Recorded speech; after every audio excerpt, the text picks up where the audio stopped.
right, guys, so right here we're going to talk about tensioning grease tension style tracks.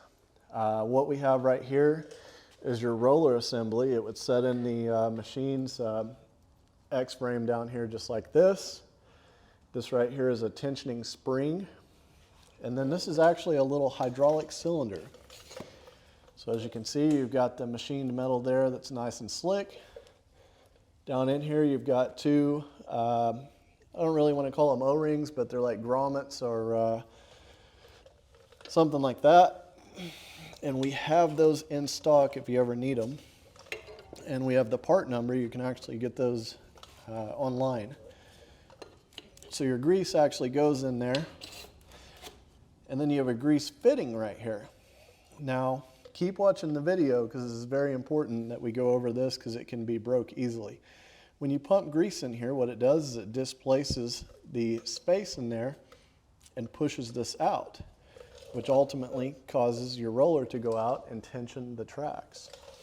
So if you ever had a track come off, what you'll want to do is remove this whole entire thing. This is the most important part, guys. The whole thing has to come off.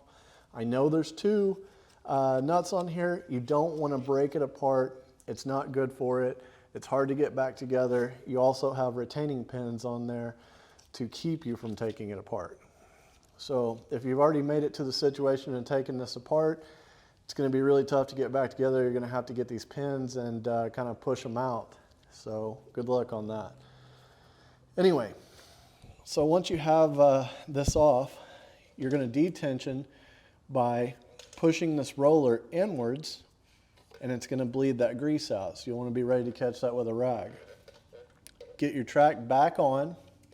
Best way to roll tracks back on is start at the cog and catch it with teeth and start rolling it back on. Sometimes it's better to do it the other way. It varies from excavator to excavator, okay? You'll get this back in here. You'll get it screwed all the way in, just like so.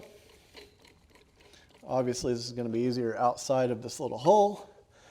Now, once you get it in there, this particular one takes a 22. Again, they're all slightly different. Sometimes they don't. And we have a problem here. This is facing up. Obviously, you can't get a grease gun on that with it facing up. So what we would do then, use the box end here, is we'd actually loosen this up, turn it the way you want it, grab it with the other wrench here, and then you would just simply tighten it up to where it's pointing in the desired direction for you. Okay?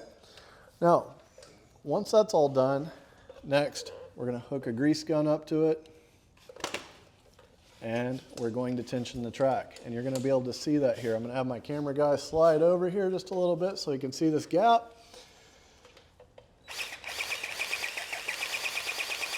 And as you can see, it's doing exactly what it's supposed to. It would technically be pushing on a body panel in here and pushing this roller outwards. So if I hold that, it's literally going to push this out. And therefore, your tracks are then tensioned. So that's how that's done. I mainly wanted to go over this and cover that. We also have bolt style tension tracks, and we'll talk about that in another video.